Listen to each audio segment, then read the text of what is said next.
বনগাঁ থানা এলাকার খড়ুয়ার রাজাপুর হাই স্কুলের বাইরে বিস্ফোরণে আহত ক্লাস ফাইভের দুই ছাত্র।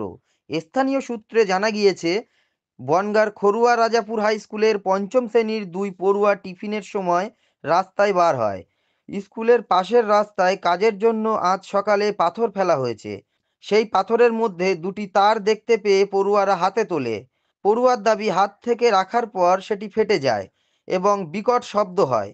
বিস্ফোরণের ফলে রাস্তার পাথর এবং ধাতব বস্তু লেগে আহত হয় ওই দুই পড়ুয়া, যার মধ্যে শিবা নামে পঞ্চম শ্রেণীর পড়ুয়ার দুই হাতে আঘাত লাগে। ডান হাতের ৩টি আঙুল বেশি ক্ষতিগ্রস্ত হয়েছে।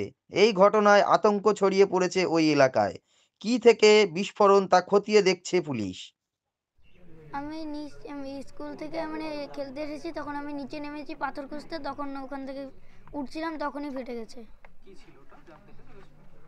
এইটুকু একটা চিকন, ওই যে কালী পটকা বাজির মতো একটা জিনিস ছিল, কিন্তু সাদা কালারের, আর ওই আগে দুটো ওই যে তার। ওটা আমরা প্রথম ধরে বলছি এটা কি দেখতো, এটা একজন কাউকে দেখাতে হবে। তারপরে ওটা আমরা আবার রেখে দিয়েছি।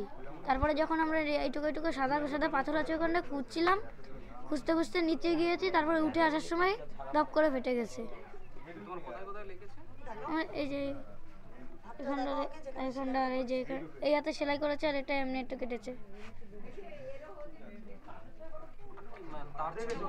হ্যাঁ, তার ছিল।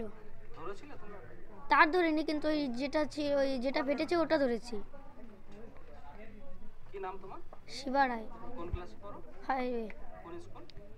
খড়ুয়ারপুর হাই স্কুল উচ্চ মাধ্যমিক। এখানে একটা প্রকাট আওয়াজ হয়েছে, যেটা আমরা ভেবেছি প্রকাণ্ডে একটা শব্দবাজি ফুটেছে। আওয়াজটা প্রচণ্ড গম্ভীর ছিল। কিছুক্ষণের ভিতরে আমাদের স্কুলের স্টুডেন্ট পঞ্চম শ্রেণী, ও ছুটি হয়ে গেছিলো, বাড়িতে যাচ্ছিলো। যেহেতু আমাদের টেস্ট পরীক্ষা চলছে, তো ওদেরকে আগে টিফিনে ছেড়ে দেওয়া হয়েছে, খাইয়ে দিয়ে ছেড়ে দেওয়া হয়েছে। তো খানিকক্ষণ পরে বাচ্চারা ওদের ধরে নিয়ে যায়, ধরে স্কুলে নিয়ে আসে।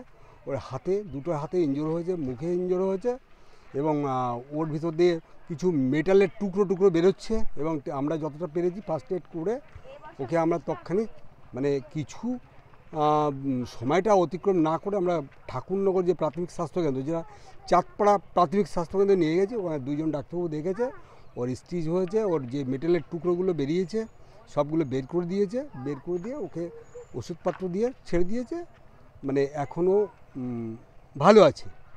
তবে একটা বড় বিস্ফোরণ হয়েছে, ডাক্তাররা বলছে এটা ডিনামাইট জাতীয় কিছু হবে। এটা আমাদের স্কুলের পাশেই হয়েছে, একদম স্কুলের বাউন্ডারি ওয়ালের সঙ্গে লাগানো একটা নির্মাণাধীন রাস্তায়। সকালে ওটা যে পাথর নেমেছিল, সেইটাই সবাই বলছে পাথরের সঙ্গে ওটা ছিল নাকি মিশে।